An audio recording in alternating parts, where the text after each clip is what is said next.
I looked at this property, I believed that Orlando needed a change. It was about bringing the best of the best. I like to do everything in excellence. It was about bringing New York, Miami, and Vegas to Orlando. And this is the largest tourist destination in the world right now, approaching 60 million in 2013. So why not have something that's more international, more chic? So I reached out to an old friend, Bernardo Fortbeschi from Arquitectonica. I brought to him my vision, and I said, help me. My work is my hobby. Is really lucky because my father told me you cannot be successful if you don't do what you love. And because you don't put your heart and soul and your passion into it. But in my case, I do what I love. So it makes it very easy.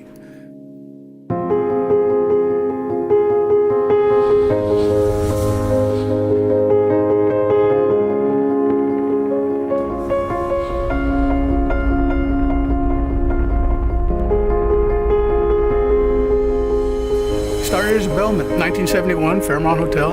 I'm just a bootstrap guy.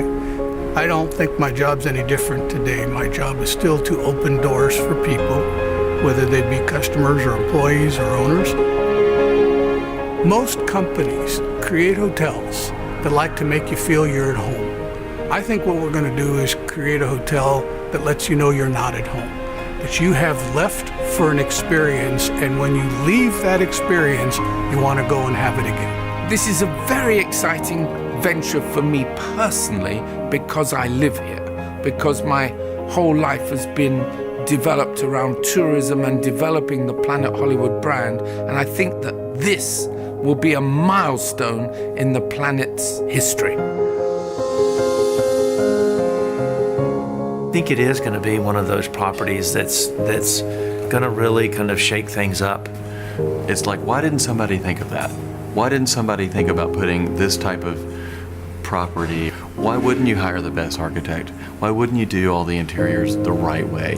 Why wouldn't you do a Class A project right there on this beautiful property to serve a city that has how many visitors every year? It's the obvious thing.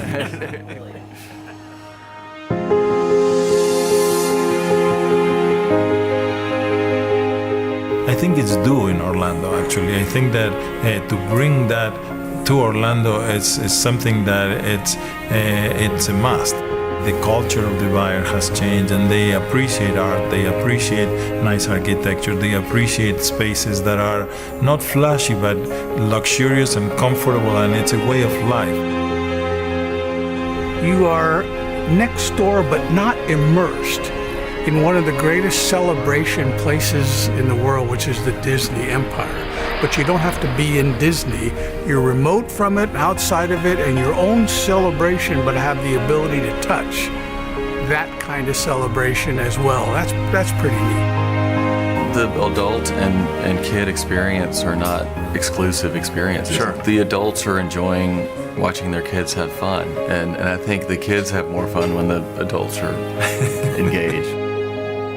The balconies are triangulated and they create a diagonal line as if it was terracing to the lake. And they switch direction at a certain diagonal line. So it creates almost like a harlequin, almost like a flag that is moving downward this way and upward that way. And it takes your eye from the bottom diagonally to the top where there's a rooftop. Sort of lounge and bar where you can see the fireworks that happen every night in the parks, and you can be just sitting there having your drink and looking at the whole thing without going down there.